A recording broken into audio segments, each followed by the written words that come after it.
Hey guys, I just got my cars back from last year's King of the Hill race, and I just thought I'd show you guys a little bit more close just what was going on with these builds, and kind of my opinions on just what I think works and what doesn't, just in case some of you guys are building cars for next year's race. I mean, I know the rules have changed, but maybe you can apply a little something. First of all, this guy didn't get run. I sent him in late, and unfortunately, I sent him in with the Cheyenne, and it's probably just as well. He's got one wheel that's a little bound. One front wheel is a little bound up, but yeah, this guy was constructed of just parts I had laying around. It's a way too fast chassis, an Oshkosh snowplow like main frame here, the way too fast engines, and a dumping A cab. I don't know, you might see this thing come back at some point. I just thought it was a cool build, and I thought it'd be fun to send in. But unfortunately, he wasn't able to run him, so that's cool. Kind of two interesting cars that I sent in were the Spawn car and this C10 actually. They were both known cars for me. And both had really good track records, but they were a little bit on the light side. They were both in there right around 95 grams, I think, 96 grams. I think this one's a little lighter. What this car is, it's the Spawn car, which is a Pontiac Firebird funny car. And then it's mounted on a Chrysler 300 chassis with, as you can see, the rear wheels are moved back a little bit. And you can actually see the lead sitting in the back. Like I said, both these cars were known cars. This car had run. He was originally built for a funny car series on Redline Derby. He won that, and then I sent him up to Rhode Island for one of the Johnny Lightning's races. I'm pretty sure it won there also, or did very well there. And yeah, like I said, if I were to when I was just racing my cars on my track, these two guys were first and second on my track. This guy was usually my fastest. It's a ’67 Chevy pickup that is stretched. You can see where I cut it there and added another bed on. It's on a bulletproof chassis, which is a common chassis for me. I like it a lot, with axle tubes and FTEs. This was a few years ago. The Johnny Lightning race club up in Rhode Island. They had started running modified cars. As it turned out, it went on to just be dominated by Voxer Racing, pretty much. But this truck actually won the first race up there. It was in the 100-gram class, and it's kind of a cool deal. This truck actually did beat Voxer's car that he had in that race. So yeah, it's kind of cool truck. Again, it was well proven, very fast truck.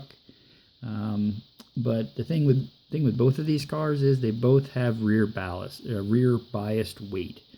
They're both about 60-40 rear to front weight, which is kind of your typical drag racing style setup. And to be honest, I think they just weren't heavy enough to be competitive on the King of the Mountain track. Those going up against 200-gram cars and stuff. Yeah, it's rough. But when it's a 100-gram car, you can win, and I think both these guys did win their initial races, but they didn't quite get through to the King of the Hill.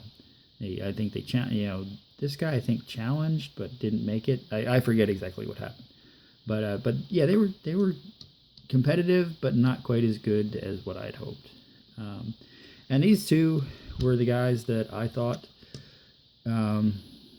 did very well. I mean, this guy came in. He probably, if they raced him off for third, I think he probably had a pretty good chance of coming in third on the year. You put up a really good fight in his semifinal race, which I was very proud of. And this guy, I'm pretty sure, I haven't checked his run out, but I'm pretty sure he probably got knocked a little out of whack. And let me show you what this truck is.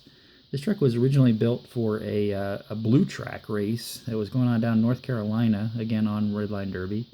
And it was way lighter. I added a bunch of weight to it. You can see the lead in there.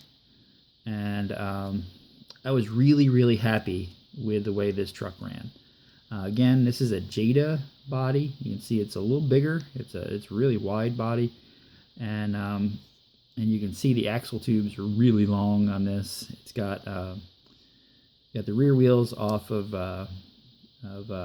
Way Too Fast, front and back, and again with the bulletproof chassis. And it's a super simple build. It basically bolts right in. You know, really super simple. I was really, really happy with the way this truck ran, and he could almost make it. He's a little wide. The wheels are definitely wide, and the body would just barely. I'd have to shave the mirrors off, and the body might make it in the 33 millimeter width, but it's really super close, so I probably wouldn't want to push it. But yeah, and if you're curious, the weight bias on this guy was right about 50-50.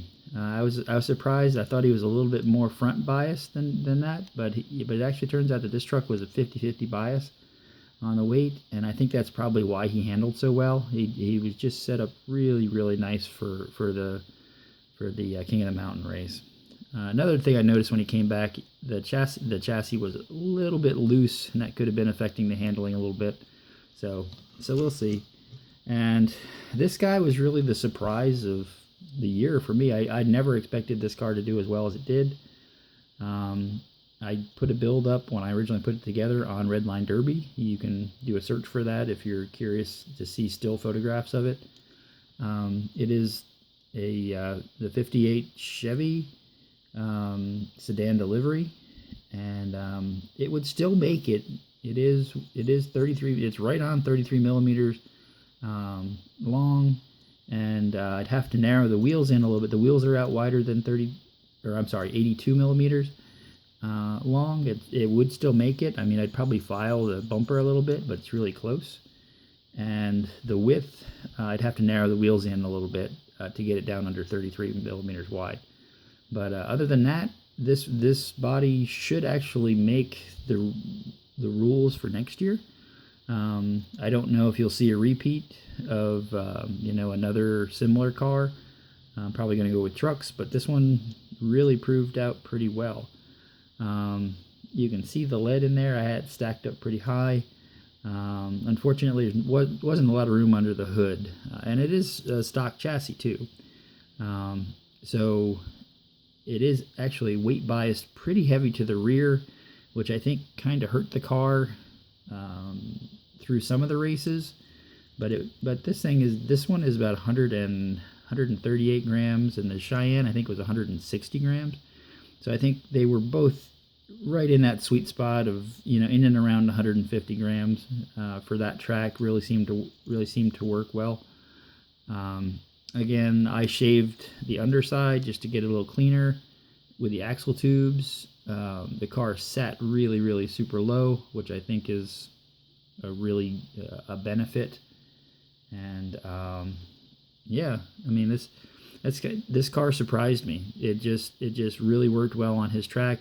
I actually raced this against both these guys in straight line racing before I sent them off, and these guys, both the C10 and the Smawn car, both just clobbered this car, just flat out speed. They both had about a full length win over this car. So it kind of goes to show it's not necessarily the fastest car that does good on an open track. It's the one who's best suited to the track.